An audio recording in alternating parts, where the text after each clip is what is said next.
Sir எத்தனை பேர் sir? இப்போதைக்கு 4 பேர் இருக்கு. உள்ள பாத்தீங்கன்னா குடியிருப்பு பகுதி, ஒரு வீடு பிளாட் இருக்கு, 4 இளைஞர்கள் வந்திருக்காங்க. ஒரு பில்டிங்கே உடஞ்சிருக்குன்னா தொடர்ந்து இது சேல்ஸ் பண்ணிட்டு இருக்காங்க. இது வந்து நேத்து இன்னைக்கு இப்ப ஸ்டார்ட் பண்ணல.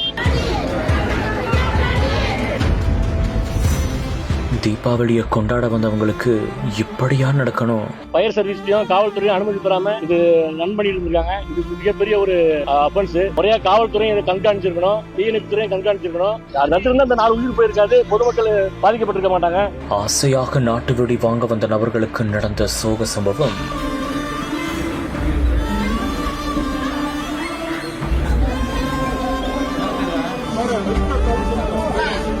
தீபாவளிக்கு ஒரு நாள் முன்பு நடந்த சம்பவத்தால் அநியாயமாய் பறிபோன 4 உயிர்கள்.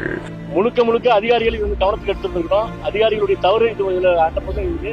2 பேர் வாங்க வந்த பசங்க 2 பேர் இருக்காங்க, 2 பேர் விற்பனை செய்தவங்க. இது போன்ற நிகழ்வுகள் இனி இங்கே நடக்கக்கூடாது. இடிந்து தரைமட்டமாகி போன வீடு, வேதனையில் கண்ணீர் விட்டு அழுத பெண், சாரணையில் தெரிய வந்த அதிர்ச்சி சம்பவம். சார் எத்தனை பேர் சார்? இப்போதைக்கு 4 பேர் இருக்கு. உள்ள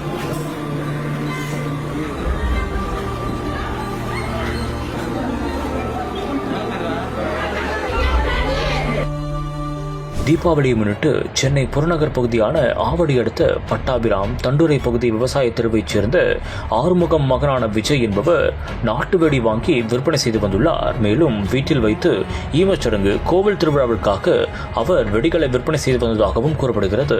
இந்த ஒரு சமயத்தில் அங்கு வெடி வாங்க ஒரு சில நபர்களும் வந்துள்ளனர். அப்போது மதிய வேளையில் திடீரென்று பயங்கர சப்தத்துடன் 20 நிமிடமாக நாட்டு வெடி அங்கு வெடித்து மிக பெரும் சம்பவம் ஒன்று ஏற்பட்டுள்ளது. உடனடியாக அருகில் இருந்தவர்கள் தீயணைப்பு துறையினருக்கு தகவலும் தெரிவித்துள்ளனர். அவர்கள் சம்பவ இடத்திற்கு விரைந்து வந்து மீட்பு பணியிலும் ஈடுபட்டுள்ளனர். அப்போது 4 உயிர்கள் அங்கு அநியாயமாய் பறிபோனதாகவும் கூறப்படுகிறது. மேலும் இந்த ஒரு சம்பவத்தில் சுனில், யாசின் உள்ளிட்ட 4 பேர் உயிர் பிரிந்ததாகவும் கூறப்படுகிறது. இந்த விசாரணையில் அனுமதி இல்லாமல் அவர்கள் வெடி விற்பனை செய்து வந்ததாகவும் கூறப்படுகிறது.